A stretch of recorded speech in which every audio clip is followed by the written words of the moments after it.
بسم اللہ الرحمن الرحیم۔ ربنا اغفر لی ولوالدی وللمؤمنین یوم یقوم الحساب۔ اے ہمارے رب، مجھے بخش دے اور میرے والدین کو اور مومنین کو حساب قائم ہونے کے دن۔ سورہ ابراہیم پارہ نمبر 13 آیت نمبر 41۔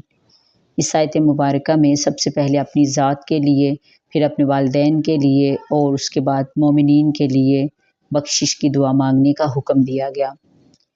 صحیح بخاری اور صحیح مسلم میں حدیث مبارکہ ہے، حضرت عائشہ صدیقہ رضی اللہ تعالی عنہا سے مروی ہیں، ایک شخص نے نبی پاک صلی اللہ علیہ وآلہ وسلم سے عرض کی، یا رسول اللہ صلی اللہ علیہ وآلہ وسلم، میری والدہ اچانک فوت ہو گئی ہیں، اگر وہ زندہ ہوتی اور میں بھی پاس ہوتا تو مجھے کوئی صدقہ خیرات کرنے کا فرماتی، مگر میں پاس نہیں تھا۔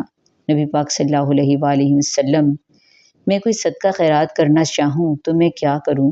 رسول پاک صلی اللہ علیہ وآلہ وسلم نے فرمایا، تم صدقہ خیرات کرو، اسے ضرور ثواب پہنچے گا۔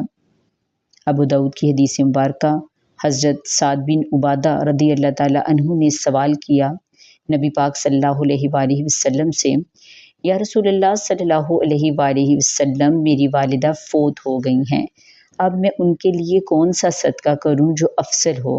نبی پاک صلی اللہ علیہ وآلہ وسلم نے فرمایا، ماء یعنی پانی کا۔ حضرت سعد رضی اللہ تعالی عنہ نے کنواں کھدوایا اور نام رکھا سعد کا کنواں۔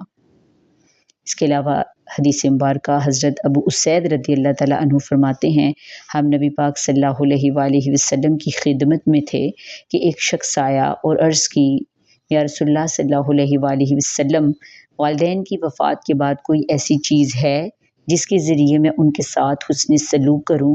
آپ صلی اللہ علیہ وآلہ وسلم نے ارشاد فرمایا، ہاں، والدین کی وفات کے بعد ان سے حسن سلوک کا طریقہ یہ ہے، نمبر 1، ان کے لیے دعائے مغفرت کی جائے، نمبر 2، رحمت کی دعا طلب کی جائے، نمبر 3، ان کے وعدوں اور وصیت کو پورا کیا جائے، نمبر 4، اس رشتہ داری کو نبھایا جائے جو صرف ماں باپ کے تعلق کی وجہ سے تھی، نمبر 5، ان کے دوستوں کی عزت اور تکریم کی جائے۔